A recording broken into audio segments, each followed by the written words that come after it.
භාග්‍යතුන් වහන්සේත් කියලා තියෙන්නේ මහා පරිනිබ්බාන සූත්‍රයේ 141 වෙනි පිටුවේ කියලාම තියෙනවා පින්වතුනි බලන්න යස්මින් පදේසේ කප්පේතේ වාසං පණ්ඩිත ජාතියෝ යම් කිසි ප්‍රදේශයක ජීවත් වෙන පණ්ඩිතයෝ සිල්වතුන්ට දන් දීලා ඒ පින දෙවියන්ට අනුමෝදන් කරනවා තා පූජිතා පූජයන්ති මානිතා මානියන්ති ඒ පින් අනුමෝදන් වෙච්ච දෙවිවරු පූජා කරපුවාට ප්‍රතිපූජා කරනවරු ගෞරව කරපුවාට ප්‍රතිගෞරව කරනවා තතෝනං අනුකම්පන්ති මාතා පුත්තංව ඕරසං දේවතානුකම්පිතෝ පෝසෝ සදා භද්‍රානි පස්සතු තමන්ට පින් දුන්නු අයව පින්තුනි රකින්නවලු කොහොමද ඔවුන්ට අකමැති දෙයක් වෙන්න ඉඩ නොදී ඔවුන්ට අකමැති දෙයක් වෙන්න ඉඩ නොදී ඔවුන්ට කැමති දේම සලස්වමින් ඔවුන් ආරක්ෂා කරනවලු හරියට මොන වගේද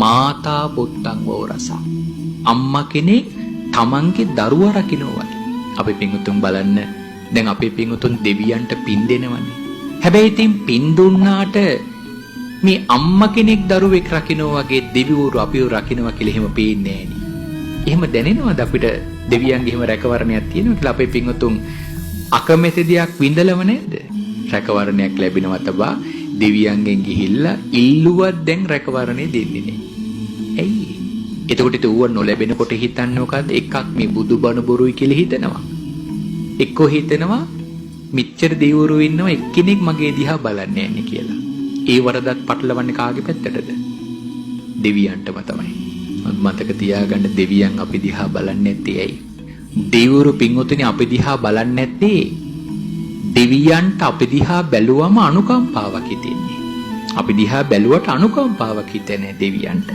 අන්නේ ඒ නිසයි දෙවිවරු පින්වතුනි අපි දිහා බලන්නේ නැත්තේ මොකද අපි ඉන්නේම මිත්‍යා දෘෂ්ටිවල ඒ මිත්‍යා දෘෂ්ටිවල ඉන්න අපිට දෙවිවරු පිහිට වෙන්නේ හිතෙන්නේ පිහිට වෙන්නේ මම එක උදාහරණයක් කියන්නම් වෙලාව ටිකක් අඩු නිසා අපේ පින්වතුන්ෙන් දෙවියන්ට පින් දෙනවනේ මම මේ පෙන්වලා දෙන්න හදන්නේ මේ අපේ මිත්‍යා දෘෂ්ටික සංකල්පවල තියෙන හැටි අපේ දෙවියන්ට පින් දෙනවනේ අපේ පින්වතුන් දෙවියන්ට පින් දෙන ගාතාව කියනකොට අත් දෙක කොහොම තියාගෙනද පින් දෙන්නේ අත් දෙක අර වැඳගෙන ඉන්න ඉරියව්වෙන් නෙවෙයි ඊට ටිකක් වෙනස් විදියටනේ අත් දෙක අකුළු වාගෙන පින් දෙනවා අපේ පින්වතුන් කවදා හරි දවසක ඔක දැනගෙන තියෙනවද ඇයි මේ අත් දෙක අකුළු වාගෙන දෙවියන්ට පින් දෙන ගාතාව කියන්නේ කියලා මං හිතන්නේ නෑ මෙතන ඉන්න කවුරු හරි කෙනෙක් මෙච්චර කාලයක් ඕක කරා කියලා ඕක දැනගෙන කරා කියලා.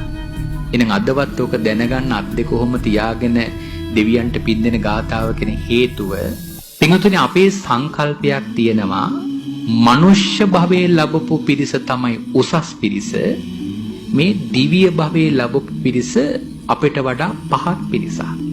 සමට අහලා ඇති මේක එහෙම.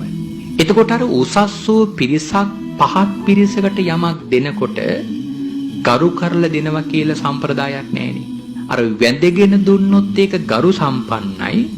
එහෙම නැතුව තමයි අර විදියට අත් දෙක අකුලුවාගෙන දෙවියන්ට ওই පින් දෙන ගාතාව කියන්නේ. දෙවියන්ට වඳිනකොටත් පින්වතුනි ඔහොම තමයි වඳින්නේ. නමුත් මට තියෙන ප්‍රශ්නේ තමයි දැන් දිවිවරු අපි සලකන්නේ පහත් පිරිසක් හැටියටනේ. දැන් ඔක තව උදාහරණයකින් කියනවා නම් අත් දෙකෙන් යමක් දෙනකොට ගරු සම්පන්නයි. හැබැයි තනි අතින් දුන්නොත් ඒ ගරු සම්බන්ධ භාවයෙන් තොරයි. දැන් මට තියෙන ප්‍රශ්නේ තමයි ඒ පහත් පිරිසක ළඟට ගිහිල්ලා අපි ඉල්ලන්නේ පහත් දේවල්ද? අපි මේ පහත් පිරිසක ළඟට ගිහලා මොනවද ඉල්ලන්නේ? විභාග සමත් කරලා දෙන්න. රස්සාවක් හරියන්න. ව්‍යාපාරයේ දියුණු කරලා දෙන්න. විවාහය සාර්ථක කරලා දෙන්න. දරුඵල ලබලා දෙන්න. ලෙඩ දුක් සුවපත් කරලා දෙන්න. එතකොට මේ පහත් කෙනෙකුගෙන් ඉල්ලන්න ඕන දේවල්ද අපි ඉල්ලන්නේ? ඉතින් හිතලා බලන්නකෝ දෙවියන්ට අපි දෙන්නකොට පහත් විදියට දීලා අපි ඉතින් ඔව්ව ඉල්ලනකොට ලැබෙයිද අපිට? කොහේ ලබන්නද? මම ඒකයි කියන්නේ ධර්මය. ඔන්න ඔය මිත්‍යා දෘෂ්ටි නිසා තමයි දෙවිවරු අපි දිහා බලන්නේ නැත්තේ. නැත්නම් දෙවියන්ට බලන්නේ බැරි කමක් නෑ. අපේ ඔය ධර්මයේ තියෙනවා එක යාළුවෝ දෙන්නෙකුගෙන් එක යාළුවෙක් මැරිලා දෙව්ලොව ඉපදුනාම ඒ යාළුව මනුෂ්‍ය ලෝකේ යාළුව දුක් විඳිනවා කියලා දැනගෙන මණිකක් ගෙනත් දුන්නා. ඒ මණික හඳුන්වන්නේ චින්තාමණි කියලා. චින්තාමණි කියන්නේ යමක් කැමති වෙනවද කැමති දේ ලැබෙනවා. ඒකට දෙවියන්ට එහෙම උදව් කරන්න පුළුවන්.